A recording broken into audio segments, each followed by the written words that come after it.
Kalau belum subscribe juga segera ya, supaya kita bisa terus mengikuti channel ini dan sehingga channel ini bisa jadi berkat dalam hidupmu. Sungguh indah waktu berlalu ketika kami bersamamu.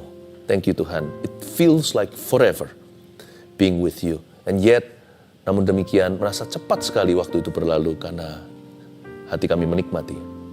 Terima kasih Tuhan. Berikan hati, pasang antena-antena rohani supaya bisa menangkap gelombang Kristus yang ada di sini. Di setiap tempat juga nggak ada jarak, nggak ada perbedaan. Tuhan bekerja dengan nyata. Tuhan, hamba percaya, hamba RSVP dulu. Mujizat-mujizat yang terjadi karena kemurahan hati. Mujizat-Mu ya Tuhan karena kebajikan-Mu. Ya Tuhan, Kau akan curahkan atas umat-Mu yang sekarang menaruh harap pada Kristus, bukan pada manusia, bukan pada hamba. Sembunyikan hamba di balik salib Yesus. Dalam nama Yesus.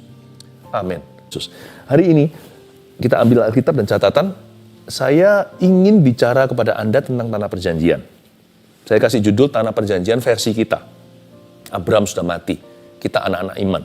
Kita anak-anak Abraham. Saya sengaja tidak memberikan PowerPoint 1, 2, 3 seperti biasanya. Karena Roh Kudus betul-betul Roh Kudus seolah-olah Roh Kudus langsung beritahu kepada saya, nanti setiap orang akan dapat sesuatu yang berbeda. Makanya itu pasang antena, bukan hanya kuping telinga, tapi juga hati terutama. Karena Anda akan mendapatkan butir-butir yang berbeda dengan orang yang mendengarkan bersama dengan Anda, bahkan di sebelah Anda. Dan ini semuanya merupakan tuntunan ilahi. Saya melihat prosesi Abraham masuk ke Tanah Perjanjian waktu dia masih sendirian. Dia masih belum jadi bapak bangsa-bangsa, sekalipun Tuhan sudah menjanjikannya. Dan saya lihat bagaimana proses Tuhan. Dan apa saja yang Tuhan instruksikan kepada dia, dan bagaimana tuntunan ilahi saat itu. Semoga lewat cerita ini dan penjelasan yang saya berikan dengan pertolongan Tuhan, Anda dan saya akan mengalami penggenapan janji hari-hari ini. Mata kita harus fokus pada janji Kristus, bukan pada problema. Hanya demikian kita akan mengalami penggenapan. Lawan kata penggenapan itu keluhan, yang mengeluh melulu tidak akan melihat janji itu penuh. Tapi kalau hati kita itu beriman pada Tuhan, sesuatu akan terjadi. Ya. Kejadian pasal 13 ayat 14 sampai 18 saya bacakan dulu seluruh. Setelah Lot berpisah daripada Abram, waktu itu namanya masih Abram. Berfirmanlah Tuhan kepada Abram, pandanglah sekelilingmu dan lihatlah dari tempat engkau berdiri. Lihatlah dari tempat engkau berdiri itu ke timur dan barat, utara dan selatan. Sebab seluruh negeri yang kau lihat itu akan kuberikan kepadamu dan kepada keturunanmu untuk selama-lamanya. Dan aku akan menjadikan keturunanmu seperti debu tanah banyaknya. Sehingga jika seandainya ada yang dapat menghitung debu tanah, keturunanmu pun akan dapat dihitung juga. Bersiaplah, jalanilah negeri itu menurut panjang dan lebarnya, sebab kepadamu lah akan kuberikan negeri itu. Sesudah itu Abram memindahkan kemahnya dan menetap di dekat pohon-pohon terbantin di Mamre, dekat Hebron. Lalu didirikannya lah mezbah di situ bagi Tuhan. Nama aja masih Abram, belum diganti namanya menjadi Bapak segala bangsa. Beda kalau bahasa Indonesia Abram dan Abraham, tapi itu bedanya langit bumi. Yang satu artinya biasa itu Abram. Abraham artinya Bapak bangsa-bangsa. Nama belum berubah, anak satu pun belum punya. Tuhan sudah bilang hitunglah keturunanmu seperti di langit ada bintang, di tepi pantai ada pasir. Kita lihat bagaimana Abraham menanggapi janji, gimana dia masuk dalam penggenapan janji. Tuhan kasih instruksi apa saja, bagaimana prosesinya. Hal pertama, sebelum Tuhan genapi apa-apa, harus ada delete, harus ada deletion, atau harus ada sesuatu yang dihapus dan dibuang. Seperti tekan tombol itu, kalau di handphone kita, atau di laptop, delete, yang artinya delete, artinya hapus. Setelah Lot berpisah, ayat 14. Setelah Lot berpisah daripada Tuhan, baru saya tambahin, berfirmanlah Tuhan kepada Abram. Inilah masa-masa shifting terjadi pergeseran ilahi. Jadi please hati jangan frustrasi. Kalau Anda mengalami sesuatu yang nggak nyaman, tanya dulu sama Tuhan, apakah ini kehendak Tuhan? Kalau ada kesalahan Anda sendiri, koreksi, evaluasi. Apa yang bisa dirubah, dirubah. Namanya orang hidup kan harus improve selalu. Tapi kalau memang Tuhan yang mengerjakan sesuatu yang tidak nyaman dalam diri Anda, sekalipun itu berarti Anda harus kehilangan sesuatu, atau harus mengalami detoks ilahi, atau ada sesuatu yang harus dipangkas dari hidupmu, jangan frustrasi. Please, jangan hatimu putus asa. Kalau Allah yang mengerjakannya, itu untuk kebaikan Anda. Ya. Tuhan akan menggeser sesuatu dulu sebelum melakukan sesuatu yang baru. Itulah shifting season, musim pergeseran ilahi. Tuhan harus menggeser sesuatu sebelum melakukan sesuatu yang lebih besar dari yang pernah dahulu Anda alami. Bagi Abram, dia harus pisah dengan Lot. Kalau Abram dan Lot ini ceritanya sangat tricky, jangan dianggap Tuhan bela yang tua atau Tuhan bela yang muda. Ini bukan masalah muda atau tua, ini masalah benar atau salah. Tuhan buang apa yang salah dari hidupmu, apa yang error. Sekalipun kadang-kadang waktu memangkas, kayak orang operasi kan, pasti ada darah segar yang keluar, bukan darah kotor saja. Pasti ada daging yang tercuil juga. Kadang-kadang pada waktu pemangkasan Allah, semulus apapun juga, pasti ada sesuatu yang turut terbuang, yang innocent atau yang gak bersalah sifatnya. Gak apa-apa, worth it. Kalau itu Tuhan yang operasi, pasti demi supaya sembuh. Gak apa-apa kalau kita merugi waktu, atau merugi hubungan, atau terjadi setback seperti jam itu diputar lagi ke belakang. Ya, seperti kalau sekarang kita contohnya yang tinggal di Indonesia bagian barat, pergi ke Indonesia bagian timur gitu. Wah, langsung jam maju, 1-2 jam, tergantung sejauh apa timurnya. Waktu kita kembali lagi ke kota asal kita, kalau di Indonesia bagian barat, kita harus set ulang jamnya mundur ke belakang. Kayak seolah-olah rewind lagi. It's okay. Kalau itu untuk kebaikan, terimalah. Itu berarti demi kemajuan. Pasti ada sesuatu akselerasi di depan. Kalau ada sesuatu yang dibuang. Pastikan Tuhan bisa mengerjakan sesuatu di dalam hidupmu. Jangan tentang. Kalau Allah bekerja, jangan kita itu melawannya.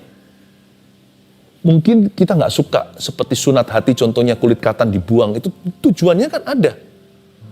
Supaya demi kesehatan. Pasti ada sesuatu yang Tuhan lakukan di dalam dirimu yang baru kemudian hari. Jangan nilai harimu, jangan nilai dirimu dengan hari ini apa yang terjadi. Jangan kecewa dengan Tuhan. Tetap mata tertuju pada Kristus. Sesuatu akan terjadi di hidupmu, saya nubuatkan. Setelah Lot berpisah daripada Abram, berfirmanlah Tuhan. Kata berfirmanlah Tuhan di sini bukan logos firman yang artinya hanya sekedar tulisan. Alkitab ini tulisan-tulisan firman. Tapi firman-firman di dalam Alkitab yang ditulis di sini adalah untuk kita alami. Nah, firman-firman yang tertulis di sini contohnya di Perjanjian Baru ini bisa melompat ke kita Perjanjian Baru maupun Perjanjian Lama. Berfirmanlah Tuhan itu adalah firman yang diucapkan oleh mulut Allah sekalipun sudah tertulis di dalam Alkitab. Akan ada satu season mendengarkan suara Tuhan. Percayalah, jangan bantah, jangan begini loh. Sebelum mencoba udah gagal. Karena orang itu takut gagalnya. Belum alami, dia sudah bertanya-tanya. Saya nggak berkata bahwa orang kalau percaya Tuhan tidak boleh bertanya sesuatu. Tapi banyak orang bertanya melulu. Diam dan ketahuilah bahwa aku adalah Tuhan. Diam dan dengarlah. Jikalau Tuhan berfirman kepadamu, kata Eli kepada Samuel si kecil itu, kan dia nggak ngerti nih, kok dengar suara di malam hari. Katakan saja, ya Tuhan ini hambamu. Aku mendengarkan. Here I am, I'm listening to you. Jangan terlalu rumit pikirannya hari-hari ini kalau kita ingin mengalami tuntunan ilahi. Akal budi kita simpel saja. Ya Tuhan, kalau Engkau mau berbicara, aku ready loh ya. Jangan tanya, nanti bagaimana tahu suara Tuhan yang mana? Bagaimana bedain suaraku dengan suara Tuhan dengan suara manusia? Itu orang yang panik, bingung sendiri. Sekalipun kita itu tenang, kita juga masih belajar kok mengetahui yang mana suara Tuhan. It's okay belajar dari kesalahan. Tapi orang yang panik akan kelewatan. Tenang ya, be still oh my soul. Hai jiwaku, diam dan tenanglah. Tuhan mau berbicara kepadamu. Berfirmanlah, Tuhan akan datang masa mendengarkan suara Allah. And He's gonna do something amazing in your life. Dia akan melakukan sesuatu yang luar biasa. Lalu berikutnya dikatakan setelah berfirmanlah Tuhan kepada Abram, titik 2, pandanglah sekelilingmu. Dan lihatlah dari tempat kau berdiri itu ke timur dan barat, utara dan selatan. Tapi ada kata, pandanglah sekelilingmu. pasang mata iman untuk melihat apa yang belum selesai di hidupmu. Pandanglah sekelilingmu, itu berarti melihat setiap kesempatan dan berkat-berkat yang pernah hilang dalam kehidupan Anda. Let's believe God. Ada sebuah divine hunger to see God at work in your life. Ada sebuah kelaparan rohani. Ada sebuah desperation, bukan putus asa ya. Ada sebuah keinginan yang menggebu-gebu untuk melihat Allah bekerja dalam hidupmu. Jangan pakai roh pesimis dan negatif seperti ini loh. Mana katanya Tuhan? Jangan cemoohkan yang Maha Kuasa. Percuma kita nggak dapat apa-apa. Yakobus berkata yang mendua hati pikiran tidak dapat sesuatu. Ingat dua penyamun di kiri kanan. Yang minta dengan simpel aja, Tuhan, kalau Engkau datang kembali sebagai Raja, ingatlah saya. Penyamun itu diselamatkan.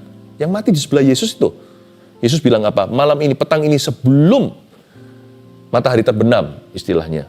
Kamu dan aku sudah di Firdaus. Tuhan mati dulu lalu penyamun itu. Tuhan sudah tunggu dulu. Jadi Tuhan waktu pertama kali, waktu mati hari itu, di Firdaus, langsung ke Firdaus untuk ketemu Bapa. Tuhan bawa satu jiwa langsung straight from the cross. Sebelum Injil diberitakan, hari itu pada waktu penyalipan, ada satu jiwa Tuhan bawa orang paling berdosa yang layak mati dihukum dengan cara yang paling berat, yaitu penyalipan. Karena Tuhan kan tanpa salah. Orang itu kan pembunuh, orang itu kan perompak. Luar biasa ya cerita ini. Cukup orang itu minta dengan rendah hati, Tuhan ingatlah saya, please remember me. Tuhan bilang sore ini kita di Firdaus sama-sama. Ajaib. Tapi lihat penyamun yang satunya. Terlalu banyak bicara dan seharusnya dia bicara seperlunya. Dia mau kok nggak ngomong gitu aja. Dia butuh, kenapa tidak mau ngaku? Pakai cara ejek-ejek, tantang-tantang, dipanas-panasi. Tuhan itu nggak bisa diprovokasi. Tambah diprovokasi, sakit sendiri seperti menendang kaki ke dinding atau ke batu karang yang teguh. Yang satunya berkata, katanya engkau anak Allah. Kalau engkau memang anak Allah, selamatkan dirimu, selamatkan aku. Katanya engkau berkuasa. Tuhan gak bisa digituin. Gak bisa. Pandanglah sekelilingmu. Katakan pada Tuhan, Anda rindu Allah bekerja seperti apa di hidupmu. Kasih ruang kedaulatan Allah bisa bekerja lebih dari itu. Jangan bubuhkan titik di akhir doamu setelah engkau berkata dalam nama Yesus, amin. Tetap hati harus terenganga, terbuka. Let your will be done. Biar kehendakmu yang jadi. Tapi hati harus optimis, jangan pesimis. Katanya engkau bilang aku sembuh. Mana sembuh? Engkau bilang engkau akan menolong keluarga aku. Mana sampai sekarang kami sengsara? Jangan digituin Tuhan Yesus. Si penyamun yang satu tuh gak masuk Firdaus. Tuhan mau diejek, mau direndahkan. Apakah Tuhan itu emang seseorang manusia yang bisa kita tantang, lalu dia panas, terpancing emosinya gara-gara kita, lalu dia buktikan dirinya? Tuhan tidak begitu. Siapa menghinanya, makan batunya. Tuhan mau dihina, mau direndahkan, dia tetap Tuhan yang maha tinggi. Kita mau menghina Tuhan, kita tetap adalah manusia yang rendah. Belajar dari penyamun yang satunya. Pandanglah sekelilingmu itu. Katakan, pasang mata iman. Tuhan, I want to see you at work in my life. Aku ingin kau bekerja dalam bisnisku. Aku minta dalam nama Yesus, rendah hati. Tuhan, aku ingin kau bekerja dalam pernikahanku. Aku percaya suamiku bisa kenal Yesus. Sekarang dia penyembah berhala. Cepat lambat ya Tuhan. Doa istri akan didengarkan oleh Allah. Tuhan, aku ingin kau bekerja dalam kehidupan anakku yang kena narkoba. Pasti dia akan bebas dari candu ini. Sebab orang yang kenal Yesus lebih kecanduan dengan sorga, tidak perlu barang-barang fana. Tuhan, gantikanlah berhala itu dengan Allah yang hidup dalam hidupnya. Cukup minta, pandanglah sekelilingmu, buka mata iman. Lihat. Ya, coba pegang matanya seperti ini, katakan, bukakan mata rohaniku. Bilang begitu. Open the eyes of my heart. Buka mata rohaniku Tuhan. Beriku mata iman. Dalam nama Yesus. Amin. Pandanglah sekelilingmu dan lihatlah dari tempat engkau berdiri. Jangan asal memandang sembarangan, tapi pandang dari tempat engkau berdiri. Jangan asal melihat. Orang yang hatinya salah, dia akan lihat hal-hal yang salah pula. Lihat kan, kalau orang suka cari kesalahan, selalu lihat kesalahan. Betul atau enggak? Makanya pernikahannya enggak pernah beres tuh. Karena orientasi hatinya tidak benar. Dia cari kesalahan pada pasangannya. Orang kalau lihat terus lubang donatnya, ya selalu rasa kurang. Padahal kalau kita lihat gembala kita, Mazmur 23, Tuhan adalah gembalaku, takkan kekurangan aku. Padahal dia punya kebutuhan, gak ngerasa kekurangan karena matanya tertuju pada persediaan Allah. Pada janji-janjinya juga. Jangan asal memandang, nanti salah. Nanti kita salah minta karena salah hati pula. Pandanglah sekelilingmu dan lihatlah dari tempat engkau berdiri. Saya tanya sama Anda berdiri di mana dalam hidup ini? Anda berdiri pada roh dan kebenaran atau pada kedagingan? Anda berdiri di jalan orang fasik atau Anda berdiri di nasihat orang benar? Hatimu di mana? Hartamu berada. Ya, hartamu di mana maksudnya hatimu berada. Tahu nggak? Hatimu di mana? Akan pengaruh Anda melihat apa. Orang yang hatinya salah, dia akan melihat perkara-perkara setan. Orang yang hatinya salah akan melihat hal-hal duniawi semata-mata. Tapi orang yang hatinya dalam hadirat Allah, makanya saat teduh seperti ini penting sekali. Tuhan akan menuntun matanya untuk melihat yang dunia tidak kelihatan. Makanya Abraham itu matanya tertuju ke tanah Kanaan. Padahal tanah gersang, sarang lalat, sarang penyamun pula. Tempat itu penuh musuh. Orang Het Amori mempersembahkan bahkan bayi sendiri untuk berhala dan membunuhnya di dalam api. Ini sungguhan terjadi dalam sejarah. Apa yang Abraham lihat pada tanah Kanaan? Sekarang kedengarannya keren, tanah perjanjian. Dulu tempat angker itu. Orang lihat masalah, Abraham lihat janji. Orang lihat problema, Abraham lihat solusi. Mata orang ini plus kali ya, bukan plus maksudnya abnormality, tapi dia ada salib di mata dan bola matanya itu. Orang lain lihat lubang, dia lihat donatnya. Kok bisa ya? Orang lain lihat kesalahan, dia lihat potensi.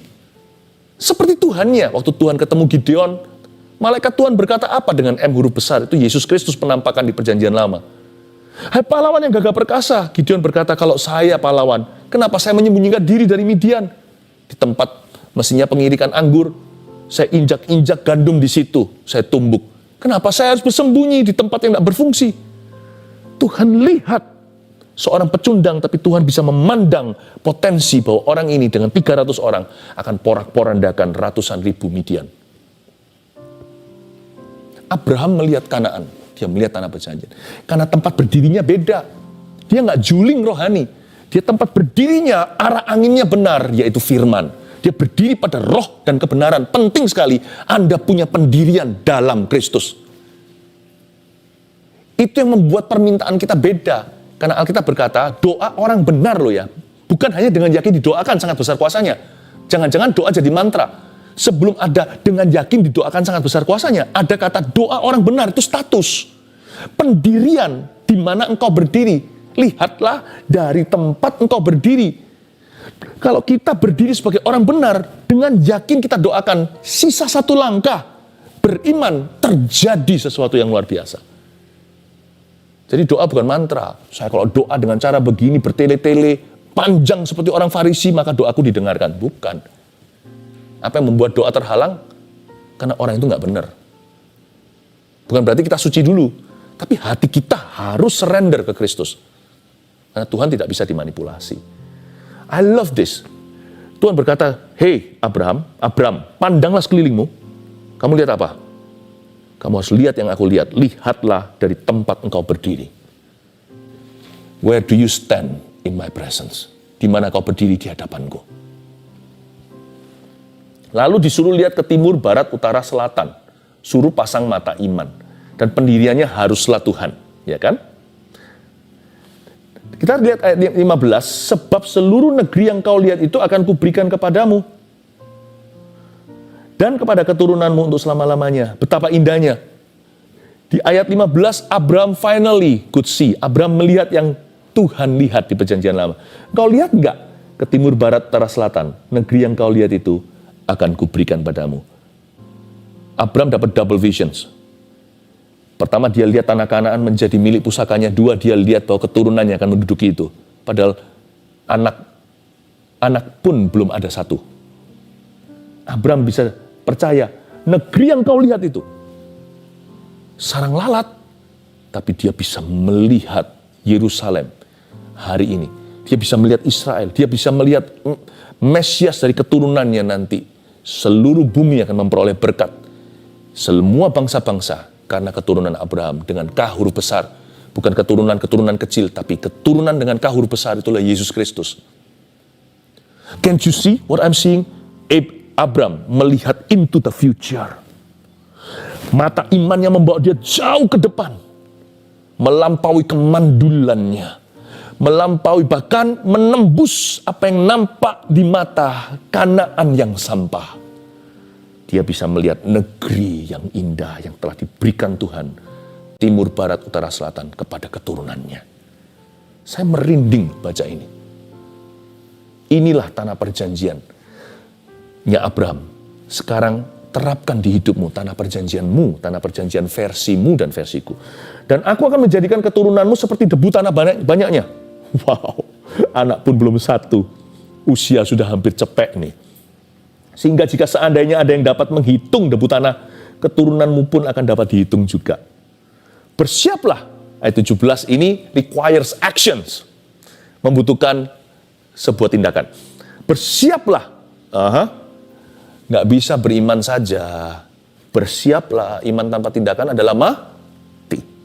Bersiaplah, jalanilah negeri itu menurut panjang dan lebarnya, sebab kepadamu lah akan kuberikan negeri itu.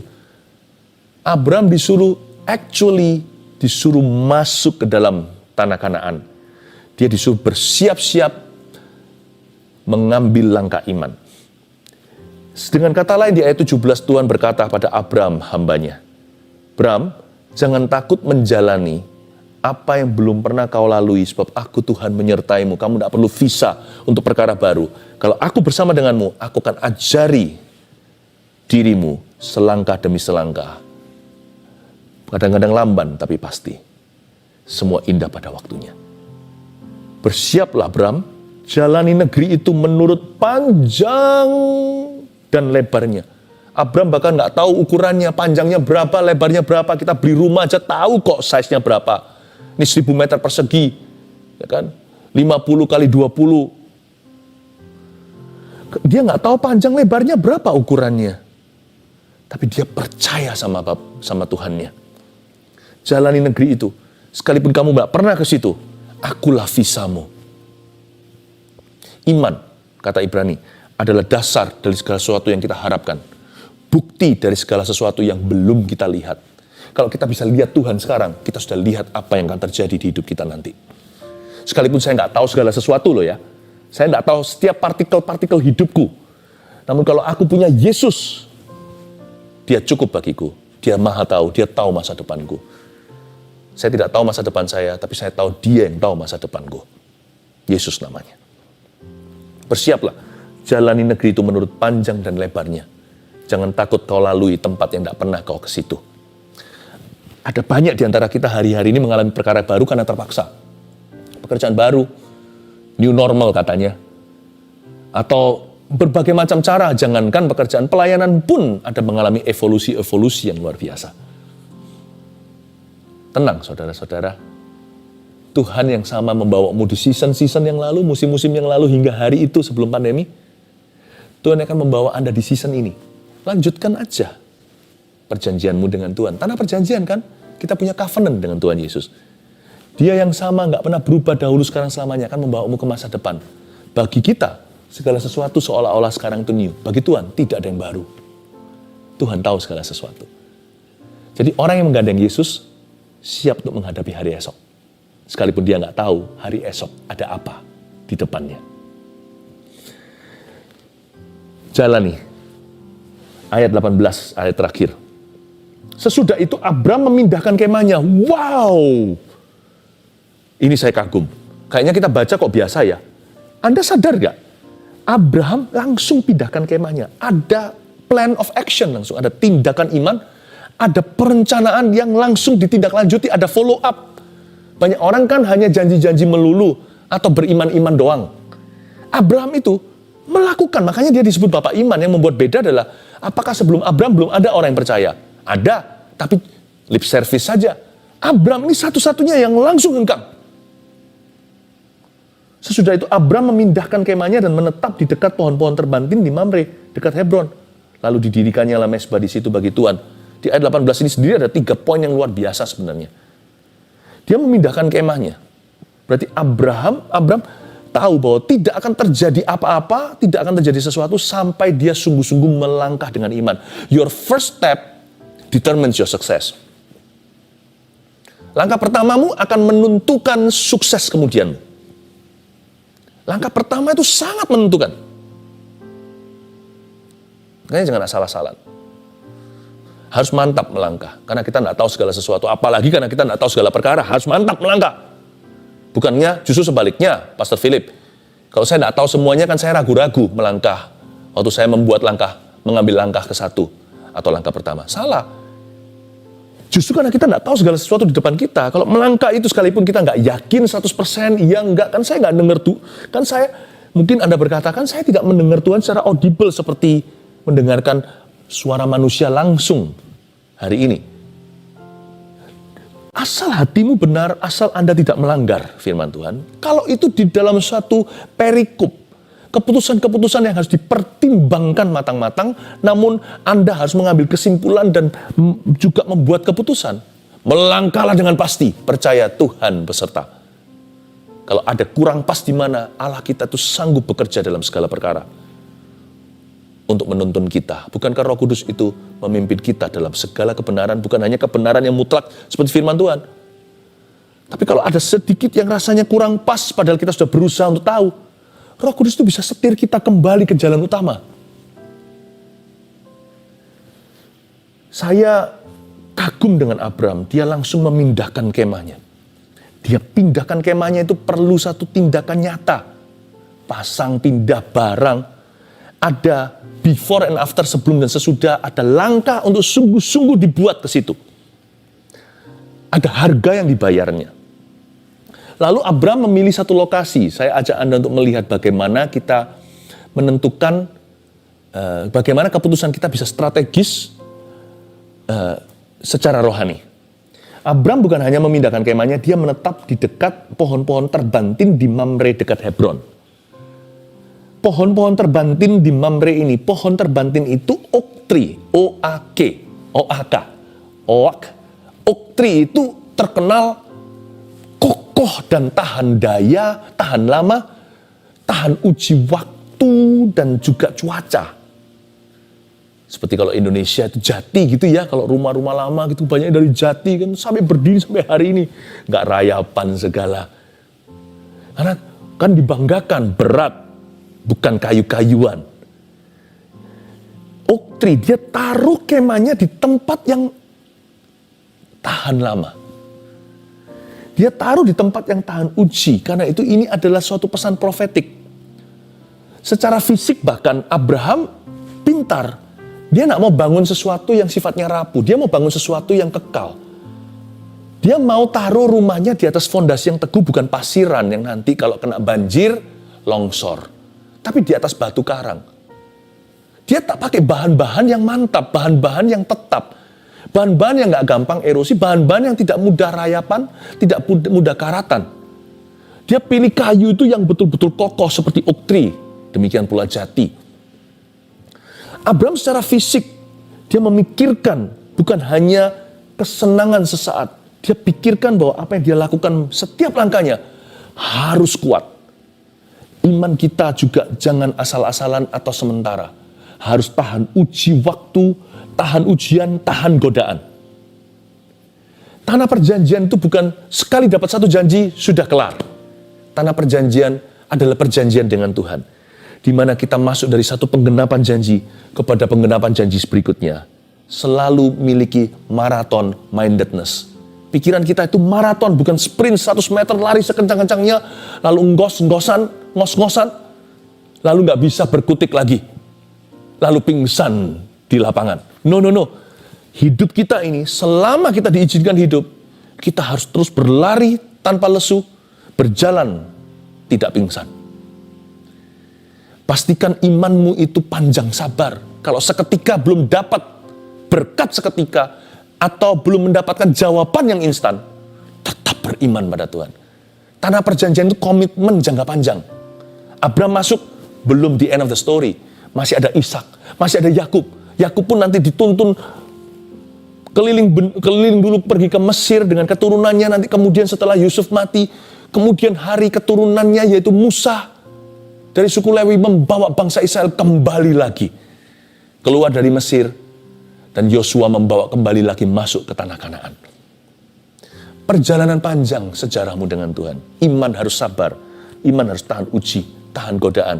Dan apapun yang Anda bangun, pastikan nilainya, ada nilai kekal di dalamnya. Apapun yang Anda bangun, hidupmu harus dibangun di atas bahan-bahan yang teruji. Seperti firman, seperti kasih, buah-buah roh, kesetiaan, kejujuran, kerajinan. Hal-hal yang tidak bisa dimakan oleh ngengat. Karirmu harus di atas fondasi yang teguh. Makanya orang berdoa dulu. Pernikahan Anda dibangun di atas dasar sesuatu yang tidak bisa ditentang oleh setan, tidak bisa disangkal oleh orang, kekudusan. Pernikahan kudus didoakan. Firmanlah yang menguduskan hubungan. Pastikan apapun yang Anda bangun, dibangun dengan materinya Tuhan. Terakhir, dengan ini saya selesai. Lalu di dekat Hebron, lalu didirikan mezbah di situ bagi Tuhan. Terakhirnya ini endingnya, what a beautiful conclusion. Konklusi yang indah. Dari sini kita lihat kenapa Abraham itu bapak iman. Saya mau memberikan dalam cerita ini, saya ingin menyebut bapak Abraham bukan hanya bapak iman, tapi bapak kasih. Karena iman bekerja melalui kasih. Abraham itu hatinya begini karena dia mengasihi Tuhannya lebih dari segala berkat yang dia terima. Hatinya kayak Musa. Musa itu ditawari sama Tuhan, kamu ke Kanaan merebut tanah perjanjian. Nanti ya yang memimpin bangsa ini malaikat. Pokoknya yang penting kan aku genapi janji. Mereka dapat yang mereka inginkan, yang mereka dambakan. Musa berkata no, kalau bukan engkau yang sertai. Musa meminta penyertaan di padang gurun, ingat itu? Ketika Musa berkata tunjukkan kemuliaanmu, Musa berkata kalau bukan engkau sendiri yang memimpin kami. Mau 1001 malaikatmu kita tidak mau. Saya tidak mau. Hadiratmu yang kuinginkan, bukan berkat-berkatnya. Tanah perjanjian itu yang indah bukan tanahnya. Bukan janji-janji Allah berupa berkat materi apalagi. Bukan penggenapan janji itu yang memukau hati. Abraham mendirikan mezbah di situ bagi Tuhan. Peduli amat janjinya kapan digenapi, kapan dia dapat anak, kapan dapat Ishak. Peduli amat kapan penduduk Kanaan yang jahat itu akan diusir dari tanah itu dan diserahkan kepada orang-orang 12 suku Israel, keturunannya nanti. Dia tidak menunggu sampai berkat itu tiba, baru dia berkata sama Tuhan, aku mengasihimu. Langsung di tempat dia bangun mezbah. Mezbah itu bunyinya I love you. Abraham mati, hanya lihat satu putra, Ishak. Ya kan, Ismail satunya, jangan dihitung karena bicara tentang anak perjanjian, bukan. Sekalipun dihitung semua pun tidak seberapa. Abraham tidak menjadi bapak semua bangsa seperti yang Tuhan janjikan. Keturunannya bisa dihitung dengan jari jemari kita. Jangankan menghitung seperti bintang di langit atau pasir di tepi pantai. Nanti janji itu baru digenapi setelah dia mati. Tapi Abraham sudah jatuh cinta dulu dengan Tuhan. Dia berkata, I love you no matter what. Dia nggak peduli kalau janji itu sudah datang. Dia berkata, aku mengasihimu Tuhan. Didirikan mezbah di situ bagi Tuhan. Ingatlah, hubunganmu dengan Tuhan melebihi apa yang Tuhan bisa berikan kepadamu dalam hidup ini, dalam hidup kita yang sementara ini. Apapun yang kita bisa terima dari Tuhan Yesus sekalipun, segala sesuatu kecuali keselamatan, di samping keselamatan, segala yang lain itu hanya tambahan. Yang kerajaan cuma satu, hubunganmu dengan Tuhan alias keselamatan. Carilah itu. Dan kebenarannya. Semua itu ditambahkan atau tidak ditambahkan. Jangan berubah hatimu pada Tuhan. Dirikan mezbah itu hari ini pada Tuhan dan katakan, I love you. Digenapi atau tidak digenapi. Aku dijawab atau tidak doanya. Dikasih atau tidak dikasih. Dikabulkan atau tidak dikabulkan. I love you. I belong to you. Aku mengasihimu. Aku milikmu. Inilah tanah perjanjian versi kita. Mari kita siapkan hati kita untuk masuk lebih dalam lagi. Nah, saudara yang mau mengirimkan permohonan doa segera kita sama-sama imani ya. Nanti saya akan tumpang tangan di tablet ini. Saya tunggu sampai Anda masukkan semua permohonan doa Anda dengan iman. Anda berdoa ke Tuhan, bukan ke kami, bukan ke saya. Kita akan sama-sama bawa di hadirat Tuhan di saat teduh ini. Kita akan sama-sama memohon di hadapan Tuhan Yesus dan beriman percaya untuk menerima bagi kehidupan ini. Ya akan janjimu, tak sedetik pun aku ragu. Satu hal ku tahu, bahwa janjimu tak akan pernah lekang oleh waktu. Pasti digenapi, pasti digenapi.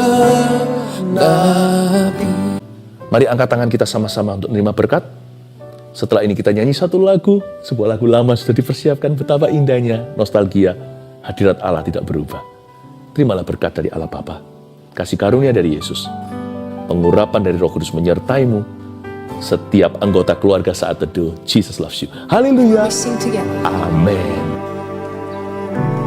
Call me out upon the waters, the great unknown, where feet may fail,